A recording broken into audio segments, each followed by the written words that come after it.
Hi, good afternoon. My name is Crystal Lee.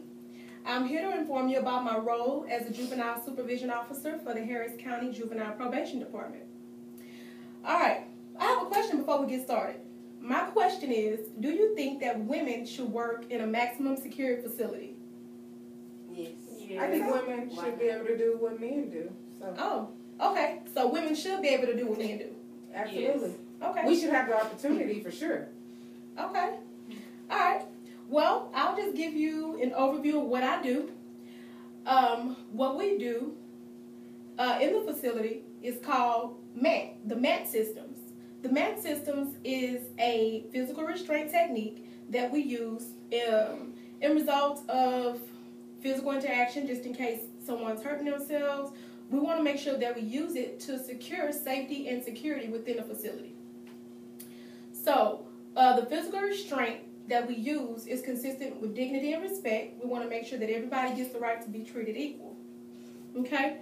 So, for instance, if I have a situation that's going on, a high-risk situation, I want to diffuse that situation immediately. Sometimes it has to be verbally. I can verbally de-escalate a situation, or I have to get physical and use the physical restraint, which is consistent with Mandt. So I'll be telling you about what is Mandt, how we use Mandt, and why we use Mandt. Alright, so how we use Mandt. We use Mandt in the sense of using a radar. It's acronyms that we use. It's RADAR. Radar. First, I want to recognize a situation. Once I recognize a situation, I see that something's going on. I then assess it, which is my A. I assess the situation. I decide if I want to act on it. So once I act on it, I then decide how I go into the situation. Do I hear emotional disturbance? Do I hear banging? Do I hear crying? Do I hear screaming, cursing? I have to look at all those things. So once I decide, I have to act on it. And then once I act on it, I have to review my results at the end. So after I do that, then I have to get help, assistance. We look over everything that was done in the physical restraint. Why do we use Mandt? We use Mandt for safety and security of the residents. We want to make sure that no one's hurting each other or themselves. We have kids that are have mental disabilities. They have mental things that challenge them that want to cause self-mutilation into themselves. So we have to prevent those things from happening. For instance, I have to do 15-minute interval rounds while I'm in a unit with the kids. I have to walk around, do random checks to make sure that the kid is not hurting themselves. If I have a kid on bed rest, I want to make sure that the kid is not vomiting on the floor, choking, trying to carve in their skin. All those different types of things we have to make sure is in place. We want to avoid, reduce hostility within the facility. We want to make sure that we have a hostile-free environment. Because who wants to come to a place where kids are just going crazy and we can't control them? So we have to use the Mandt. But it's not always necessary immediately. We just have to assess the situation, decide what to do, how to do it. And then sometimes we might need backup. We might have to ask somebody else to come assist us if the situation seems too stressful for one person to do.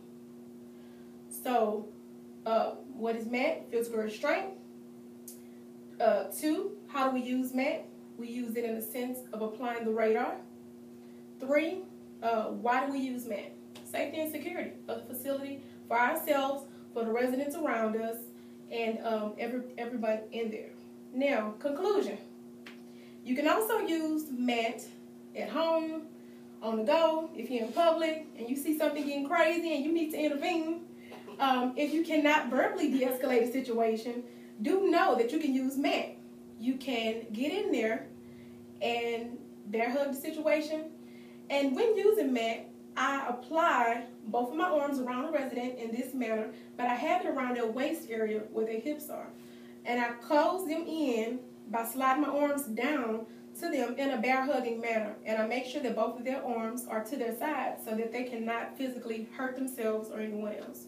And I hold them in that position until the stimulus that's in the room that's causing them to be frustrated, aggravated, is removed from the room, and then we proceed to put them behind their doors.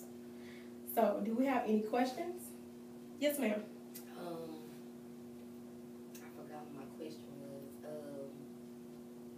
why do... Come back to me, because I had a question, but I forgot. Okay. Anyone else have a question? What about, do you ever actually use a restraint, like a posy restraint or anything like that, if they're just out of control completely? Yes, we do. So we do have to use restraints. And a lot of them like that sometimes. I think they like for us to get close up on them and they want that attention. Sometimes they be like, you're going to have to restrain me. So we have to use man on a consistent basis if it's necessary.